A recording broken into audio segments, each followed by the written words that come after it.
Exit poll times now exit poll ഫലങ്ങൾ അനുസരിച്ച് Indian national Congress national conference സഖ്യം 50 സീറ്റുകൾ വരെ നേടിയേക്കാം. കേവല ഭൂരിപക്ഷം 2 ഏജൻസികളും കേവല ഭൂരിപക്ഷം പ്രവചിക്കുന്നു.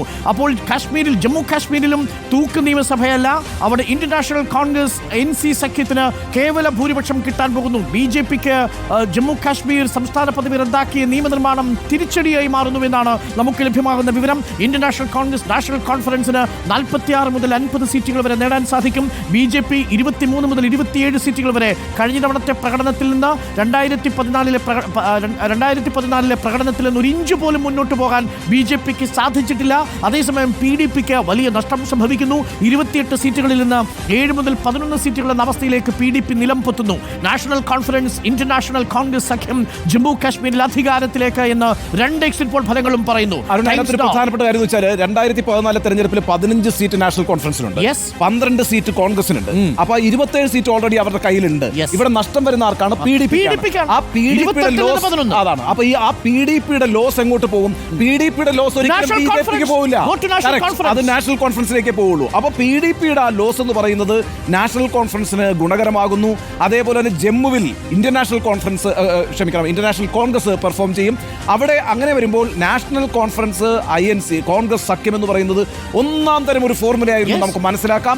ആ ഫോർമുല വർക്ക് ചെയ്യുന്നുണ്ട്. ആ ഫോർമുല വർക്ക് ചെയ്യുകയാണെങ്കിൽ ഒരു സംശയവും വേണ്ട, ഒമർ അബ്ദുള്ളയായിരിക്കും ജമ്മു കാശ്മീരിൽ 8-ാം തീയതി വോട്ടെണ്ണുമ്പോൾ മുഖ്യമന്ത്രിയാവുക. ഹരിയാനയിൽ ഭൂപീന്ദർ സിംഗ് ഹൂഡ ആയിരിക്കും മുഖ്യമന്ത്രിയാവുക. അങ്ങനെയാണെങ്കിൽ PR സുനിൽ നമ്മൾ പറഞ്ഞു നിർത്തിയെടുത്തുന്ന ഒരു കാര്യം ഞാൻ പറയാം, ഒരു സൂചന തരാം.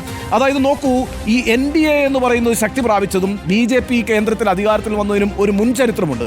അതെങ്ങനെയാണ്? ഗുജറാത്ത് പിടിക്കുന്നു, കർണാടക പിടിക്കുന്നു, അതേപോലെ തന്നെ ബീഹാർ പിടിക്കുന്നു, മഹാരാഷ്ട്ര പിടിക്കുന്നു, മധ്യപ്രദേശ് പിടിക്കുന്നു, രാജസ്ഥാൻ പിടിക്കുന്നു, ഛത്തീസ്ഗഡ് പിടിക്കുന്നു, ഇങ്ങനെ ഉത്തർപ്രദേശ് പിടിക്കുന്നു. ഇങ്ങനെയാണ് കേന്ദ്രത്തിൽ അധികാരത്തിൽ വന്നിട്ടുള്ളത് BJP. ഇനിയിപ്പോൾ നോക്കിക്കോളൂ, നമുക്ക് ഇന്ത്യ സഖ്യത്തിന്റെ ഒരു ഭാവി നോക്കുകയാണെങ്കിൽ ഇവിടെ ഇപ്പോൾ തെലങ്കാനയിൽ അധികാരത്തിൽ വന്നു, അല്ലെ? കർണാടകത്തിൽ അധികാരത്തിൽ വന്നു. ഇന്ത്യ സഖ്യത്തിന്റെ ഭാഗമായിട്ടുള്ള പാർട്ടികളാണ് കേരളവും തമിഴ്നാടും ഭരിക്കുന്നത്.